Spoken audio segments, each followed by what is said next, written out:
Shalom, sahabat yang dikasih Tuhan, mari sekarang ini kita berdoa.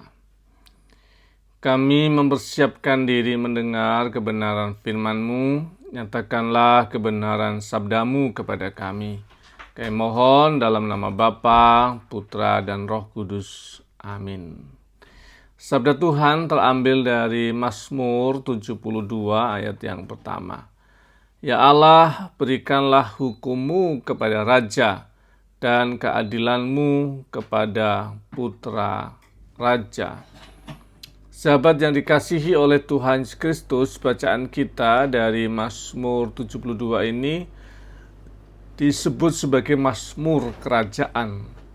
Dan ini terkait dengan secara historis itu doa dari Daud untuk keturunannya Raja Salomo yang menggantikannya dalam rangka untuk memimpin bangsa Israel. Dan salah satu hal yang penting yang diminta adalah hikmat bagi seorang raja muda ini. Nah, dari bacaan kita, apa yang bisa kita hayati, kita pelajari untuk hidup kita? Yang pertama adalah kata mispat. Ini diterjemahkan dengan kata hukum. Tetapi yang ada di sini bukan sekedar rangkaian kata, peraturan, perintah, dan larangan. Hukum ini bukanlah terkait hanya soal ketaatan secara lahiriah, tentang mentaati aturan atau menghindari dari larangan-larangan tertentu, ya. Tetapi sebenarnya yang dimaksudkan di sini hukum itu terkait dengan tindakan untuk menegakkan keadilan Allah. Terutama sebenarnya hukum itu ada dalam rangka untuk melindungi siapapun dalam kategori lemah, dalam komunitas besar, baik dalam komunitas berbangsa dan bernegara maupun komunitas-komunitas yang lebih kecil. Jadi sebenarnya kalau kita bicara tentang hukum itu adalah tindakan untuk menegakkan keadilan Allah, terutama dalam rangka melindungi siapapun orang yang terlemah dalam komunitas itu. Itu yang disebut dengan mispat. Dan bagaimana kita menjalankan itu dalam kehidupan kita? Apakah di tengah-tengah keluarga besar kita mempertimbangkan sesuatu dari sudut pandang anggota keluarga yang paling lemah? Di tengah-tengah keluarga kecil kita, apakah kita memperhatikan kondisi hati yang terlemah di tengah-tengah keluarga kita?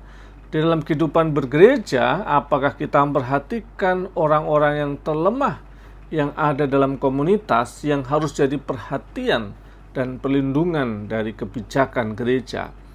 Dan juga kalau sudah terjadi tengah keluarga, dalam kehidupan gereja, dalam kehidupan organisasi kita akan peka dalam rangka menjalankan hukum dengan tujuan menegakkan keadilan untuk melindungi mereka yang dalam kategori lemah dan terpinggirkan. Ini penting sekali kita hayati.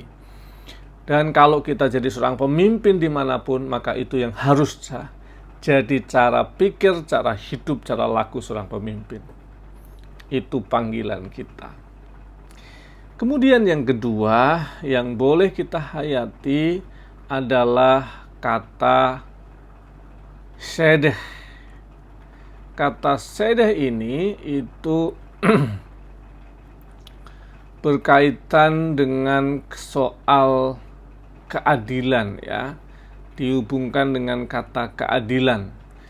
Dan keadilan ini ternyata perlu kita sadari bukan soal sama. Karena seringkali adil itu harus tidak sama bahkan. Kalau ukurannya adil itu sama, maka akan ada banyak persoalan.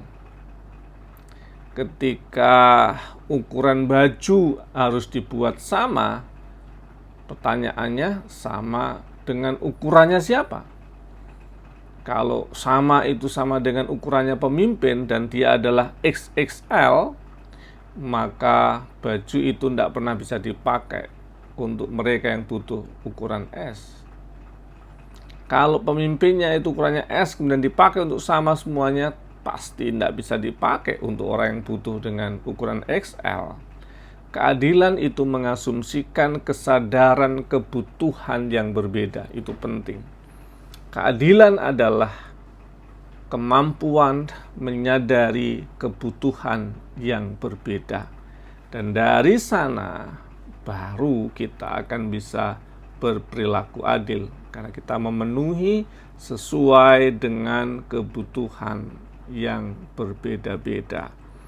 Keadilan ini dikaitkan juga dengan belas kasihan. Jadi kalau kita sadar kebutuhan yang beda-beda, kita akan penuhi itu dengan cinta kasih kita, belas kasihan kita.